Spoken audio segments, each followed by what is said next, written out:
Here's to the crazy ones, the misfits, the rebels, the troublemakers, the round pegs in the square holes, the ones who see things differently. Bruce Baumgart has just won a free-for-all match on the hit video game Space War, and in doing so has just won himself a free subscription to the Rolling Stone. Sounds like a normal early 2000s afternoon, right? Wrong, it's actually 1972, and our friend Bruce has just won the first ever esports tournament. But this was no Fortnite World Cup, no. This was at a dusty computer lab at Stanford. There was no glamour here, no fame, or even appreciation for the sport. Just a small crowd is here, and they were only really here for the free beer as advertised. I don't think they knew what a video game was. Bruce and the other victors didn't know the weight of that day. No one did. But one day, though, their dedication would pay off. One day they would realize that they had made history. Let's fast forward a bit to 2013, and esports have just gone crazy. 89 million people worldwide now identify themselves as esport enthusiasts, and pro play is worth $200 million annually. Baumgart may still be shrouded in obscurity, but many know, and now you too, about his early triumph. A 19-year-old by the name of Brian Dragotto has just claimed $250,000 in an esports competition held in Los Angeles, California. Sounds like a typical esports event, right? Wrong, this was technically the first ever mobile esport tournament.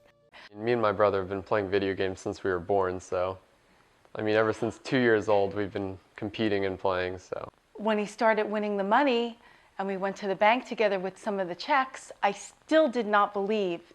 Because when you look at the check and it says this name of an advertising company you've never heard of, even the people at the bank were like, what is this? Once the first check cleared, I got real excited for him, climbed on board with the whole thing.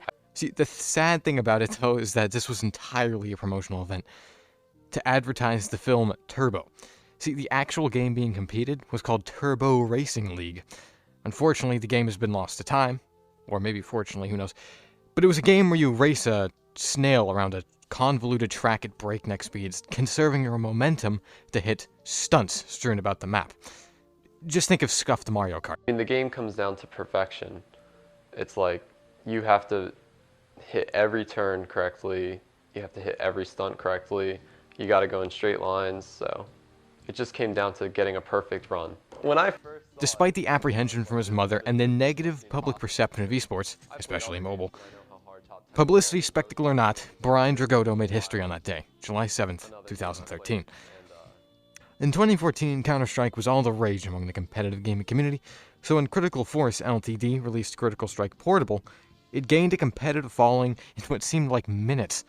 The first ever documented mobile FPS tournament took place in January of 2014. Tragically, the CS Portable tournament never finished, and neither did the following year of events held by the same people. But CS would dominate the small, but steadily growing mobile esport community until 2015, when the release of the game's predecessor, Critical Ops, took over. Critical Ops was revolutionary for its time, and pioneered much of the early competitive scene. The growth of this competitive community started to significantly die down by 2016, though, and I guess for good reason.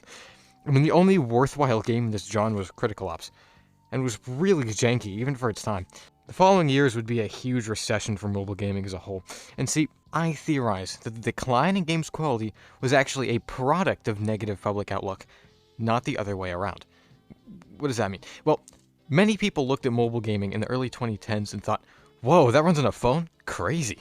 The appeal of mobile gaming was largely novelty, and as mobile games became more commonplace, their novelty began to wear off by definition. This largely reduced the appeal of games as a whole, and combined with the, rising trend of microtransactions and other shady practices, it really just started stunting the growth of mobile gaming. By 2017, things were looking bleak, especially for mobile esports. Gameloft, acquired by a conglomerate. NetEase, fraud. Minecraft, still good, it's Minecraft. Except the NetEase version. Esports, dead. There were still people playing Critical Ops and even CS Portable, if you had dementia. There were also games like Clash Royale and this one, but honestly, who cares? It looked like esports were on their way out, especially for mobile, and maybe the mobile experiment was just not to be. Doomed to fail by its own novelty and lack of technical resource. Do you hear that? What is that? What is that? PlayerUnknown's Battlegrounds Mobile redefined the limits of mobile. This game was like showing a bunch of medieval peasants in M249 Saw, except this time it's mobile gamers, and instead of peasants, it's a low-res version of PUBG. Not much different though, as the peasants showered just as much.